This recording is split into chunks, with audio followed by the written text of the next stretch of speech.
Good evening. Good evening. Good evening. कैसे आप लोग? बहुत अच्छे। तो आज हिंदी पढ़ना है। हाँ, आज मैं हिंदी की एक कविता लिख के आई हूँ आप लोगों में।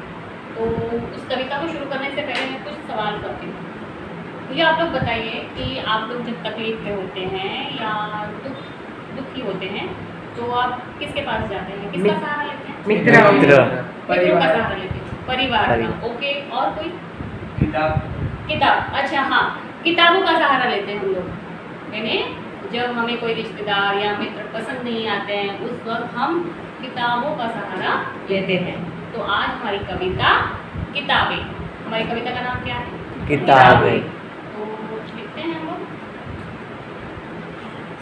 चैप्टर 4। ठीक है, किताबें।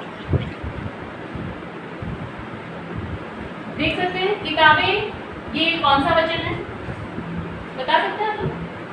बहुवचन। बहुवचन। Very good. और इसका एक वचन क्या होगा? किताब। किताब। Very nice. बहुत अच्छा। तो किताब और किताबें बहुवचन हो गया। ये आप लोगों ने एक वचन सीखा। तो जब भी आप बहुवचन को लिखते हैं तो इसे लिखना ना भूलें। अगर आपने ऐसे डॉट नहीं किया तो आपके मार्क्स कट सकते हैं। ठीक है, ये जरूरी है आपके लिए। तो यहाँ पर हमारे पास एक कविता है किताबें और इसके कवि हैं गुलजार साहब। गुलजार जी का नाम सुना आपको? सुना है? ठीक है, अच्छी बात है। तो थोड़ा सा गुलजार जी के बारे में, जो कवि है हमारे, उनके बारे में हम लोग थोड़ा सा पढ़ते हैं। तो वो इस तरह से है कि गुलजार जी का मूल नाम क्या है? संपूर्ण सिंह। संपूर्ण सिंह कालरा। ठीक है, ये एक बहुत अच्छे कवि, पटकथा लेखक, फिल्म निर्देशक, नाटककार होने के साथ साथ ये हिंदी फिल्मों के गीतकार भी हैं। हमारी जो हिंदी फिल्में आती हैं उसमें इनके अनगिनत गाने इनके द्वारा गाए गए हैं, गुलजार जी के द्वारा। आपने बहुत सारी पिक्चरें देखते हैं लेकिन हीरो हीरोइन ही देखते हैं ना सिर्फ, हाँ, गीतकार को नहीं देखते। तो बहुत सारी फिल्मों में हमारे गीतकार रह चुके हैं। तो इनकी बहुत सारी कृतियाँ हैं यहाँ पर दी गई हैं, बट सबको बोलना, सबको लिखना इतना पॉसिबल नहीं है। तो कुछ कृतियाँ यहाँ पे दी गई हैं, जैसे चौरथ रात, लघु कथाएँ, रावी पार कथा संग्रह, रात चांद और मैं एक पूनम चांद, रात पसीने की, इस तरह की अनगिनत कविताएं उन्होंने लिखी हैं और बहुत सारे गाने लिखे हैं। बट यहाँ पे इस जगह पे नहीं दे सकते हैं, तो कुछ प्रसिद्ध है उनको यहाँ दिया गया। तो हमारे पास गुलजार जी ने ये किताबें, ये कविता क्यों दी है? इसका आशय यही है कि प्रस्तुत कविता में गुलजार जी ने पुस्तकें पढ़ने का सुख, तो आपको पता है पुस्तक पढ़ना, आजकल तो टेक्नोलॉजी आ गई तो इंटरनेट पे सब कुछ मिल जाता है। पुस्तक पढ़ने का वो शौक तो धीरे धीरे जा चुका है। और कंप्यूटर के कारण क्या हो रहा है? कंप्यूटर के कारण पुस्तकों के प्रति हमारी रुचि थोड़ी सी कम हो गई है। और पुस्तक और मनुष्य के बीच का जो संबंध था उसमें क्या आ गई है? थोड़ी सी दूरी आ गई है। और इस उत्पन्न दर को बड़े ही उन्होंने मार्मिक ढंग से यहाँ पर प्रस्तुत किया है। तो किताबों के लिए हमारे पास ये किताब है, देख सकते हैं आप लोग किताबें कितनी जरूरी है हमारे पास। तो मैं कविता को पढ़ती हूँ। किताबें झांकती हैं, किताबें झांकती हैं बंद अलमारी के शीशों से, बड़ी हसरत से ताकती हैं, बड़ी हसरत से ताकती हैं। अभी बहुत सारी किताबें, बहुत अच्छी अच्छी किताब होती है हमारे घर में। क्या होता है? अलमारी होती है कांच की, जिसमें से किताबें दिखती है कौन सी लगी। तो आज क्या हुआ है? हम सारे कहाँ बिजी हैं? कंप्यूटर में, मोबाइल में, इंटरनेट में बिजी है ना। किताबों को कौन देखता है? तो बेचारी क्या कर रही है? झांक रही है, ताक रही है कि मुझे तो कोई उठाता ही नहीं है, मुझे कोई पढ़ ही नहीं रहा है। राइट? सही बात है? यस। तो अलमारी के शीशों से, तो अलमारी क्या है? अलमारी मतलब समझ में आया आप लोगों को? यस। हसरत से तकती है। हसरत एक यहाँ पे उर्दू शब्द है। हसरत आप लोग लिख सकते हैं, एक उर्दू शब्द है। और महीनों अब मुलाकातें नहीं होती हैं। गुलजार जी के इस कविता में, इस किताबें कविता में बहुत सारे आप लोगों को उर्दू शब्द नजर आएंगे और परीक्षा की दृष्टि से ये उर्दू शब्द आपको अक्सर इस किताबें कविता से पूछे जाएंगे। तो आप लोग ध्यान रखिए, इसका अंडरलाइन करिएगा। मुलाकातें उर्दू शब्द है।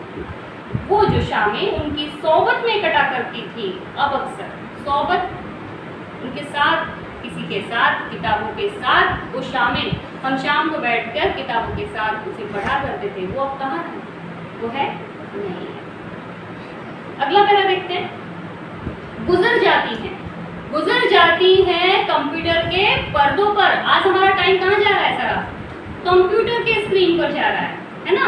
हम कहाँ बुक्स उठा रहे हैं, बड़ी बेचैन रहती है, किताबें देख रही हैं, बेचैन है कि मुझे तो कोई छू ही नहीं रहा है। सब कहाँ बिजी है? कंप्यूटर पर। उन्हें अब नींद में चलने की आदत हो गई है, जो कतरे वो सुनाती थी। कई बार पहले कैसे होता था कि किताबों को आप पढ़ते और ऐसे रखकर कई बार साथ में लेके सोते थे। आज सो रहे हो? नहीं, आज हम किसे लेके सो रहे हैं? मोबाइल को। ठीक है, कि जिनके सेल कभी मरते नहीं थे, किताबों में सेल की जरूरत है? नहीं। लेकिन हमारे मोबाइल में रिचार्ज, चार्जिंग, सब चीज की जरूरत लग रही है ना? लेकिन किताबों में नहीं लग रही है। वो कदरें अब नजर आती नहीं घर में, जो रिश्ते वो सुनाती थी। यानी किताबों के माध्यम से हमें कई रिश्ते पता चलते थे। कैसे? हमारी दादी नानी, हमारे जो भी हैं पेरेंट्स, वो हमें किताबों के माध्यम से कविताएं, कहानियां सुनाती थी। ठीक है, तो वो रिश्ते क्या होते थे? मजबूत होते थे। आज हम कहाँ सुन रहे हैं? नहीं सुन रहे हैं। वो सारे उधड़े हैं। कोई सफा पलटता तो एक सिसकी निकलती है। सिसकी यानी आह निकलना। अगर किताबें बहुत दिन से पढ़ी हैं तो उसमें क्या लग गई है? धूल लग गई है। और धूल लगे तो जैसे ही हम उस पन्ने को पलटते हैं तो उसकी सिसकियाँ आ रही है, मतलब आवाज आ रही है किताबों से, उसका दर्द आ रहा है। समझ में आया? कई लफ्जों के मानी गिर पड़े। ऐसा लग रहा है कि कई शब्द उसमें से गिर पड़ रहे हैं, ऐसा प्रतीत किताबों के द्वारा हो रहा है। लफ्ज यहाँ पर उर्दू शब्द है। बिना पत्तों के सूख डंड लगते वो अब अल्फाज, जिन पर अब कोई माना नहीं होते। आप लोगों ने देखा होगा कि बहुत बार किताबों में हम कुछ पत्ते, कुछ फूल इस तरह से रख देते थे और वे बहुत दिन तक चलते थे, है ना? क्योंकि हम उसे बार बार पन्ने पलटते थे और क्या होता था? वो वैसे की वैसे ही रहते थे, पत्ते सड़ते नहीं थे। आज हम रख दो सड़ जाएंगे, क्योंकि हम किताबों के पन्ने तो पलट ही नहीं रहे हैं, उन्हें हवा तो दे ही नहीं रहे, उन शब्दों को हम ले ही नहीं रहे हैं। तो क्या हो जाएंगे वो पत्ते और डंडे? सूख जाएंगे, सड़ जाएंगे। जुबां पर जो जायका आता था वो सफ़ा पलटने का, अब उंगली क्लिक करने से बस झपकी गुजरती है। पहले क्या होता था? ऐसे करके हम पन्ने पलटते थे। ठीक है, सफ़ा पलटने का। आज हम क्या कर रहे हैं? क्लिक कर रहे हैं सब जगह, कंप्यूटर स्क्रीन पर क्लिक कर रहे हैं और हमें सारी चीज़ों की जानकारी मिल रही। हम किताबों पढ़ने में हमें जरा भी इंटरेस्ट नहीं रहा। बहुत कुछ तह ब तह खुलता जाता है पर्दे पर, किताबों से जो जाती राब्ता कट गया है। किताबों से राब्ता यानी संपर्क। अब किताबों से संपर्क हमारा क्या हो गया है? कम हो गया है। अब किससे संपर्क ज्यादा हो गया है? मोबाइल से, कंप्यूटर से, हमारी मॉडर्न टेक्नोलॉजी से हमारा संपर्क अत्यधिक हो गया।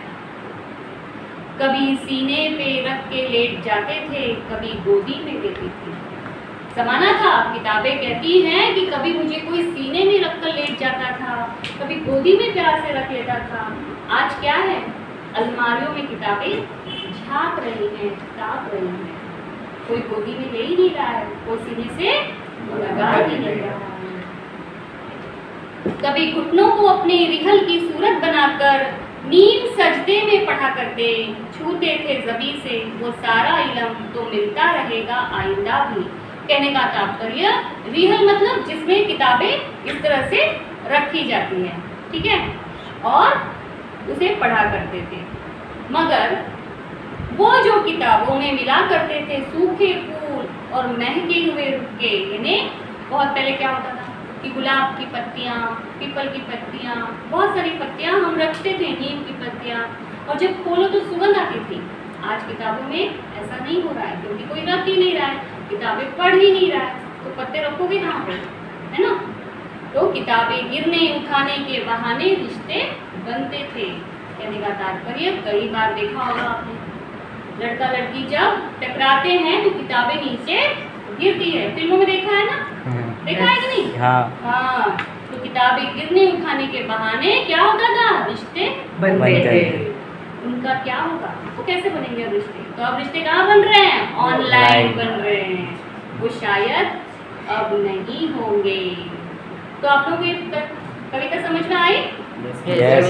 इसमें कुछ शब्दार्थ दिए हुए हैं, आप लोग देख सकते हैं। हसरत यानी कामना, सभी उर्दू शब्द यहाँ पे आए हुए हैं गुलजार जी के, तो आप लोग उसे देख सकते हैं। बताइए आप लोग, किताबें, इस कविता से आप लोग ने क्या सीखा? हमें किताबें भी पढ़नी चाहिए। किताबें हमें पढ़नी चाहिए। तो अभी थोड़ा सा तो ना ज्ञान उपलब्ध हुआ कि हमें ज़्यादा मोबाइल नहीं खेलना चाहिए, ज़्यादा से ज़्यादा किताबें पढ़नी चाहिए। उससे क्या होगा, ज्ञान प्राप्त होगा, अधिक नॉलेज मिलेगा। ठीक है, तो चलते हैं, कविता यहीं पे समाप्त करते हैं। धन्यवाद।